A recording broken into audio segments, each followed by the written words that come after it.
The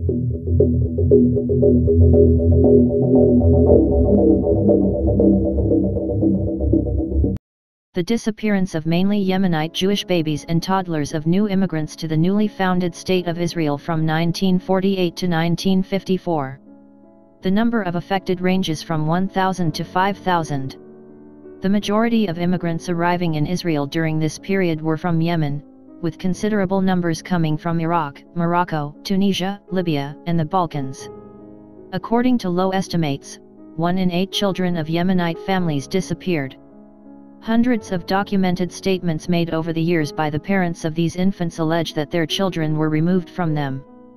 There have been allegations that no death certificates were issued, and that parents did not receive any information from Israeli and Jewish organizations as to what had happened to their infants.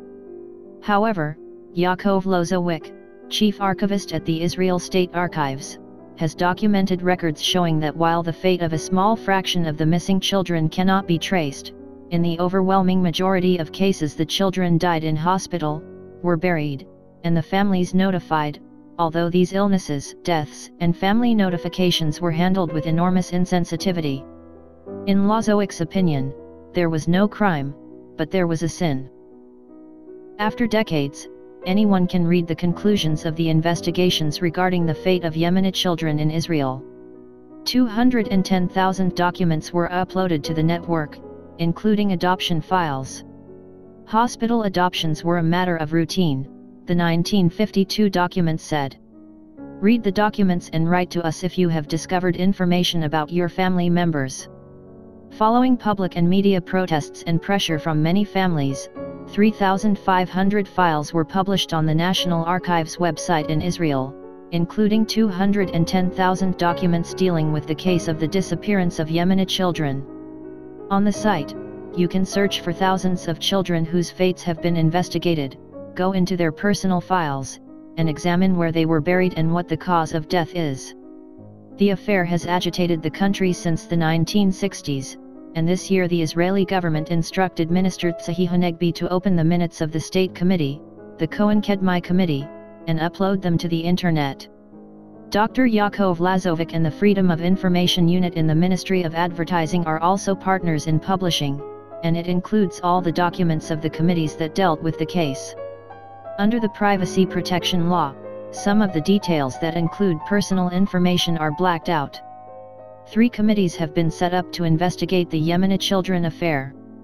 The committees examined 1,033 cases, of which the Cohen-Kedmai Committee, whose conclusions were published in 2001, determined that 972 infants had died and 56 cases remained unknown in Israel.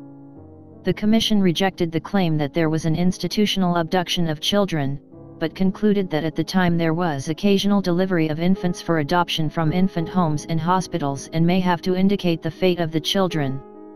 The investigation of the adoption files is now exposed and sheds light on the adoption proceedings in Israel in the 1950s, but the names of the children are hidden by law.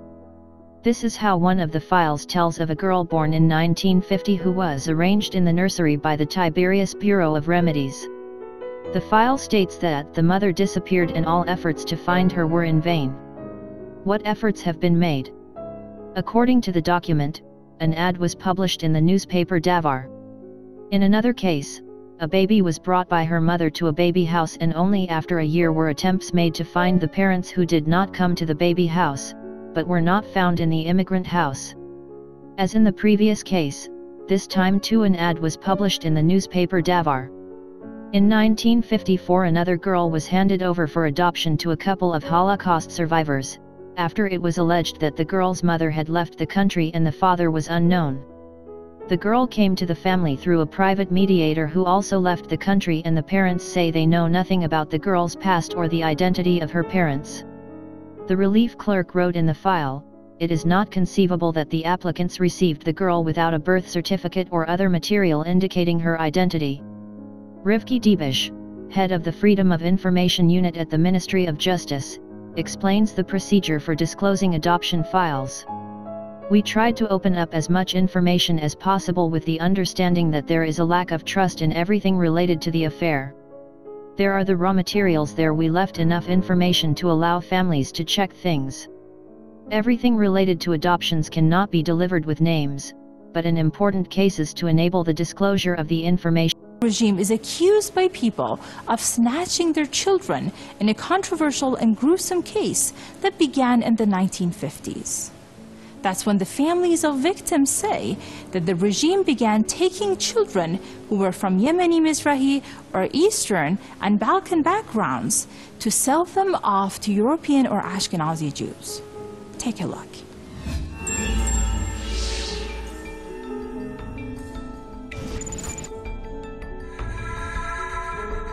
A growing movement in Israel wants the regime to account for what is known as the Yemenite children affair. This movement advocates that the Israeli regime come clean and admit that it snatched the babies and toddlers of thousands of families since the 1950s. These children come from mainly Yemeni families and other Jews of Western Asian background, including Iranian and Arab Jews, North African, Spanish, and Jewish children from the Balkans. Their families believe the babies were abducted by the Israeli authorities in the 1950s and were illegally put up for adoption to childless Ashkenazi Jewish families, that is, Jews of European descent. To this day, the regime in Tel Aviv denies that there were systematic abductions, but families and loved ones of missing children say that they are sure this happened. Following Israel's inception into the region in 1948, new Jewish immigrants to Israel were placed in transit camps and in harsh conditions, which were tent cities operated by the regime because of housing shortages. Hundreds of testimonies from families living in the camps were eerily similar. Women who gave birth in overburdened hospitals or who took their infants to the doctor were told that their children had suddenly died. Some families' testimonies stated that they were instructed to leave their children at nurseries, and when their parents returned to pick them up, they were told their children had been taken to the hospital, never to be seen again. The families were never shown a body or a grave. Many never received death certificates. Some reports talk of children disappearing after visits to the camps by wealthy European and American Jews. In other cases, children appear to be recovering in hospitals from relatively minor ailments when the parents were suddenly told they had died. In many cases, the parents believed their children were really kidnapped and given or sold to families of European Jews, occasionally Holocaust survivors who had lost their children, or American.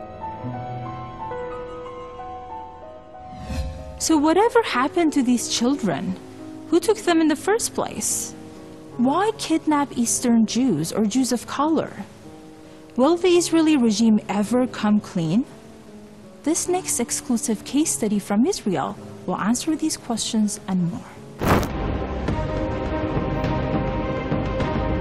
This is one of the most severe cases in the Israeli society, and it's part of the Israeli racism against the Mizrahi Jews, the communities that came from Muslim and Arab world.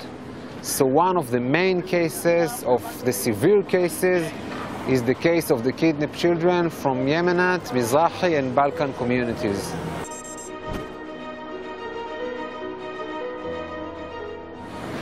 It's a terrible situation.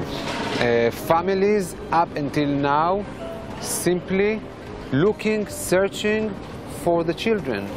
They're trying to ask the registrations office of Israel, where are the children? They're trying to go to court. They're trying to go even to the police in order to investigate it. So of course it's a kind of a trauma for the whole community.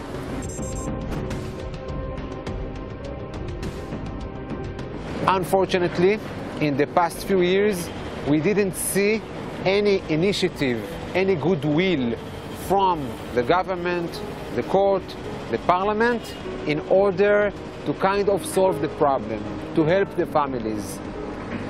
As families went to protest, appeal to courts, etc., usually what the authorities did is just dismiss them. No answers.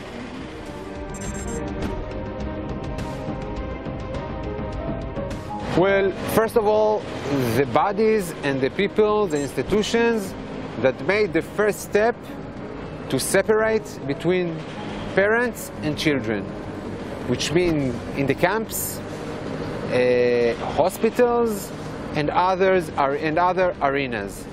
Also, we know about certain bodies, such as Vitso, Hadassah, etc. But mainly it was the authorities that dealt with the children.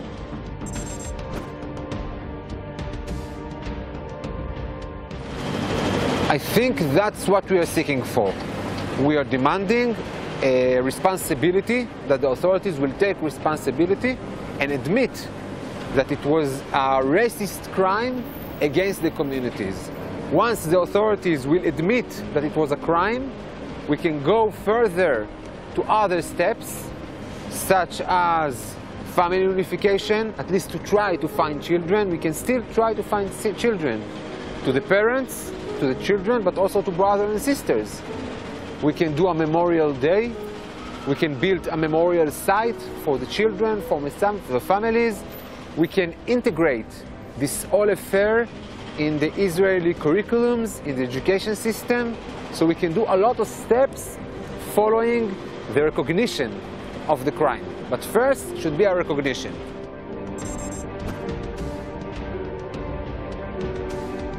I think the families, they don't have enough power, strength to do so. It's important to understand that this whole situation is lack of resources. The families themselves, many of them first maybe wanted to believe the state. They didn't understand that it's a lie. So I believe that it's mainly the protest, the demand is mainly in front of the Israeli institution. המערכת של ניצול שלא תאמן. השתמשו בתימנים כבלדרים להעברת רכוש. כולם גזלו מהתימנים, גם את הכסף שלהם, גם את הזהב שלהם, גם את התכשיט, את כל מה שהיה להם. אמרו לעלות, הגיע התור שלנו לעלות למטוס. אז הורידו לי את כל הבגדים, היה לי תכשיטים פה, היה לי כובע עם זה, היה לי שרשרות, היה לי ברגליים צמידים. היה לי תקשיטים, היה לי כאן וכאן וכאן. ובאמת אנשים התחילו לבכות וכל זה, אבל זרקו את הכל. והם אספו את זה לתוך שקיות. אמרו להם שהתכשיטים שלהם הם טמאים שייכים לתימן, וארץ ישראל, ארץ הקודש, לא תוכל לקבל את התכשיטים הטמאים. הבחורה מכניסה אותם לחדר, מרידה לנו את הכל. למה? אנחנו בוכים, למה? אמרה, האווירון לא יעלה. לקחו לנו את הכל, כולנו שעלינו לאווירון. והיה כסף כבר ככה, יותר מהפחד, כבר ערימות. כעסנו, בכינו, לא ידעו שום דבר. אבל מטוס אולי יעלה, יש לנו תקשיטים, יש לנו, הכל שקרו עלינו. Moni Yakim is a veteran Mizrahi anti-Zionist activist, and he now joins us from Spain. Great to have you with us, Mr. Yakim. Now, you, Mr. Yakim, have talked extensively on this topic. You've also mentioned before that you were likely to be one of the thousands of missing children in Israel. Can you tell us more about that experience? Okay. My family are from the town named Pleven in Bulgaria. We came to Israel in 1949, the 27th of November.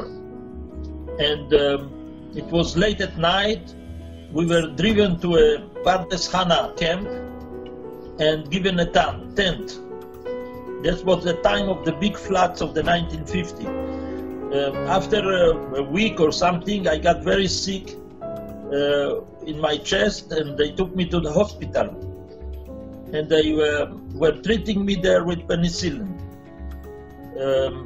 About a week or two after I was in the hospital, my mother came to visit one day, and the doctor told her that I have 24 hours to live, that my situation is very bad, and she had to say goodbye to me, farewell. She came back to the room, she was kissing me, hugging me, and she left. When she went out of the room, she met the nurse that was a friend of hers from Bulgaria. And this nurse asked her, why you are crying? So my mother told her that her son, me, is going to die in 24 hours, and she just say farewell to me. The nurse told her, listen, take your son away. If you want to have a son, take him away from here. If you don't take him, you will not have a son. And I cannot tell you more than that. My mother came back to the tent and my sister was there. She was 18 years old. And she told her what the doctor told her and what the nurse told her. So my sister said to her, listen, let's take him.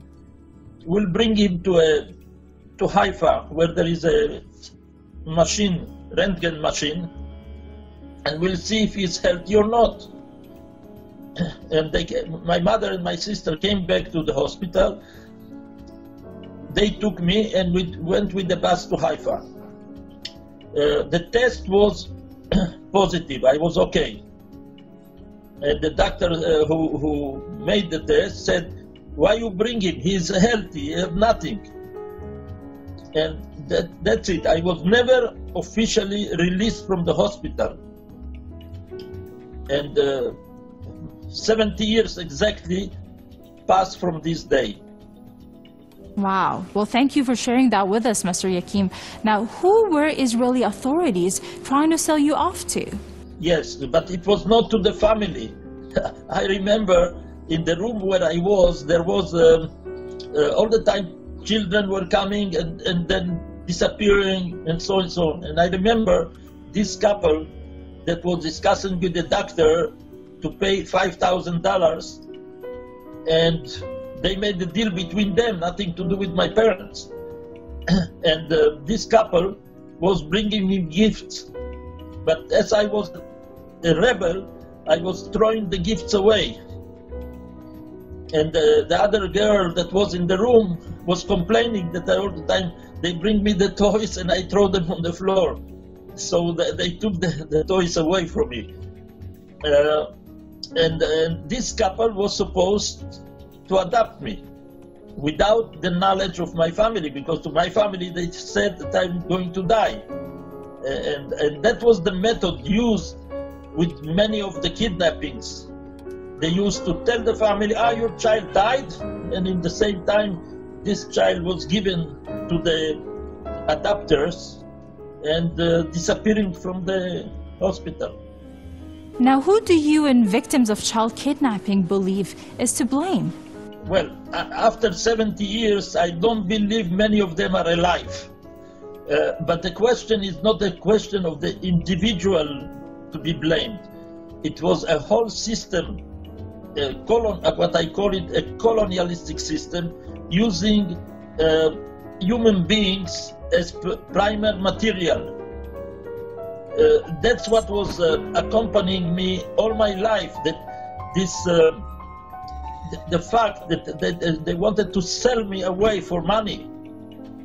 So since I was a child, this disturbed my mind. You know, how come they talk to us about one people, that we are brothers and so on, and then they wanted to sell me away to a family I had nothing to do with.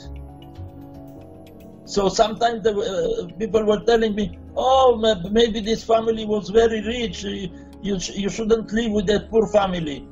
I said I wouldn't change my parents for all the money in the world. My parents fought for me, for my brothers. How can people think that they can buy away human beings for money? It was, I felt all my life insulted by this idea that those so-called brothers were ready to sell me for $5,000 to a family that I had nothing to do with.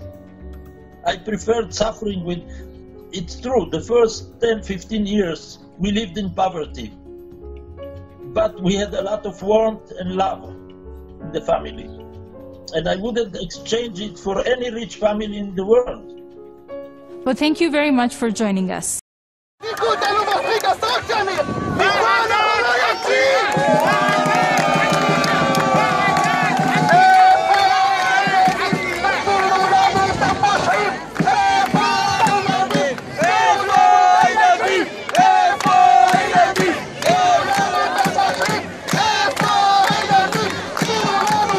extent do Israelis know about the case of the missing children? Are they aware that they might have neighbors, colleagues, and/or other acquaintances that have missing loved ones? What's their perception of the regime's actions in this specific case? We asked Israelis these questions and others. Here's what they replied. שיש איזושהי פרשה, אני אפילו לא יודעת באיזה שנים זה היה, שהיו ילדים של הקהילה התימנית, שנשים היו מגיעות לבתי חולים, יולדות אותן, ואז הצוותים הרפואיים היו אומרים אחרי יומיים או שלושה שהילד מת, ובעצם היו חוזרות הביתה בלי הילד, ואחרי כמה שנים התגלה שבעצם הילדים האלה חיים, והם נמכרו למשפחות אחרות, אולי עשירות, אולי... אומרים שילדים נולדו, לא חטפו אותם, החליפו את התינוקות עם התינוקות אחרים, ואת התינוקות האמיתיים לקחו, גנבו אותם, חטפו אותם. ואני לא יודע למה עשו את זה, למה, למי, למו, לא יודע למה. תופי ילדי תימן? כן, אני שמעתי גם בחדשות, גם תימנים שאני מכירה בסביבה. כן, מה אמרו לך? מה ספרו לך? סיפרו שבאו, עלו לארץ מתימן, ואחרי הלידות אמרו להם שילדים חולים בכל מיני מחלות, ומתו, נפטרו הילדים, ובזה נגמר הסיפור, לא הביאו להם גופה או משהו כזה. מה הממשלה אמרה, עשתה משהו להורים? אין לי מושג. כן, אז מי עשה את זה? אין לי מושג מי עשה את זה. The conditions in the Mabarot, Israeli tent cities, were harsh. There was poor hygiene and widespread plagues. The Israeli authorities decided it would be best to move the babies to separate, concrete-built, houses. Older children were often moved to a temporary care of foster families. Furthermore, children who caught an infectious disease had to be quarantined, moved to special wards and other hospitals. Hospital staff would often discourage contact between parents and children in fear of further spread of disease. Many babies did eventually die. And in those cases they were often buried in haste without waiting for the parents. Due to poor communication, it would often take days or more for the parents to be notified and come. And the hospitals did not have the resources to keep the bodies for that long. This resulted in many cases where information about children was lost. Many of the complaints have common characteristics. Almost all the missing children were under the age of 3. They were the children of new immigrants who were less than a year in Israel and who arrived at the newly founded country in the immigration waves of those years. And almost all were descendants of Mizrahi Jews, especially descendants of immigrants from Yemen. Almost all disappeared while in hospitals or when they were allegedly taken to hospitals. Almost all the parents received only a spoken explanation that their children had died. The spoken message was only given to the parents when they inquired about the cause of their children's disappearance, and in most instances they were told of their child's sudden death only after the funeral, or the alleged funeral, was held in their absence. In addition, the death records were incomplete. Some of the parents of the children who disappeared received a recruitment order from the Israel Defense Forces at a time when their children were supposed to approach the age of recruitment. The mystery surrounding the disappearance of these children has led to the claim that while many children were recorded as having died, in fact they were either kidnapped or were adopted by rich Ashkenazi Jews in Israel or abroad. The affair has been widely covered in the Israeli media through the decades, and so far 4 official investigating committees have been established to investigate the claims. The committees have investigated many hundreds of cases, and determined that the vast majority of children actually died, and only in a minority cases they did not find enough evidence to determine what really happened. The peak of the public outcry on the matter occurred in 1994 when Yemenite Rabbi Uzi Meshulam established an of radical Yemenite Jews in his garden, who barricaded themselves in his home and violently resisted Israeli law enforcement while demanding that the Israeli government establish a state commission of inquiry to examine the matter. Meshulam's efforts led to the creation of the Kedmai Commission the following year. The third commission of its kind, it set out to reinvestigate the disappearances. Professor of Globalization Studies and Liberal Education at the University of Lethbridge, Anthony Hall, joins us from Canada. Great to have you with us, Professor Hall. Now let's start out with this question. What's your take on the whole case of the missing children in Israel? So this story of the Mizraha or Mizrahim children from the Arab countries, that's what this word means. But let's put this word in a bit of historical context. The basic project to create Israel came out of Europe, came out of the Zionist movement in Europe. And the European Jews are referred to as Ashkenazi. And their ancestors were mostly converts. And they're largely of European ancestry. And then there are the Sephardic Jews. And let's picture the Sephardic Jews in Iberia when it was Islamic Caliphate. And of course, when the Roman Catholic Reconquista took over the Iberian Peninsula, and it became kind of intolerant of Muslims and Jews. And so there was a migration of Sephardic Jews out of that part of the world. Now, who do you think was involved in this crime? Yes, well, this has been a kind of covered up subject within Israel. If the stories that are told, and it's largely coming out of memories, oral tradition, if the stories that are told are true, it would involve a lot of doctors, nurses, officials in the state who kind of took part in this transfer of children away from their Yemeni biological families and transferred them to largely Ashkenazi. So this is has been a kind of issue, and I guess now that enough time has gone by, that it's starting to come out, that there is a publication, for instance, of archives recording some of these stories. And I think it's kind of there's some probably fabrication or over-imagination in the way that this story has developed. On the other hand, it involves probably thousands of Israeli citizens who have been removed from their biological families. It's been very traumatic for many of the Yemeni Jewish women and their other family members who think about their missing family members. It's a moving story, that's for sure. Well, the international organizations could have become involved and investigated for themselves as a part of an alternative inquiry. How come that hasn't happened? It should be that the United Nations gets involved in this issue. After all, genocide, one of the main definitions in the UN Convention on Genocide, is transferring children from one group to another group is genocidal.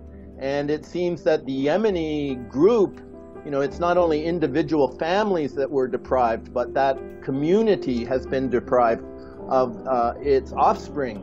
So in many ways, the United Nations has a responsibility to get involved. But of course, look at the fate of Palestinian people and the treatment by the United Nations, kind of not really coming up to the bar of any decent response to the human rights violations taking place vis-a-vis Israel towards the Palestinians. So this is part of a very systematic problem with the United Nations.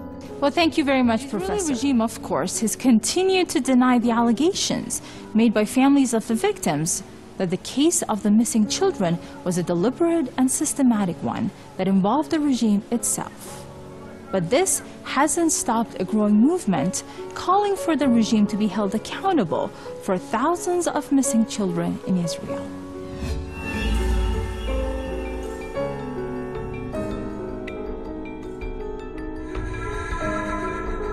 A series of 3 regime-backed commissions concluded there was no basis to the claim that the regime abducted babies. The findings stated that most of the children who were reported dead had died, but about 50 children were unaccounted for. All 3 commissions had similar conclusions. The committee's conduct and credibility has been called into question by the families and legal experts. The Israeli regime's efforts have been centered on framing parents' narratives as isolated cases, thereby hindering the ability to discuss the state's responsibility in its full historical context. Any suggestion of a widely practiced policy, such as forceful separation of babies from their parents or the transfer of babies to hospitals, was quickly debunked by all three regime-appointed commissions, which were supported by the Israeli press. Families and relatives of missing children to this day are fighting the regime and being active in highlighting and shedding light on the regime's racist policies towards Jews that it classifies as inferior to the white European Ashkenazi Jewish race that dominates all of Israeli policies and politics. The biggest achievement of the movement has been the cumulative power of its many components. By reframing the story and forcing the public to listen, activists wrested control of the narrative and brought it back to its rightful owners.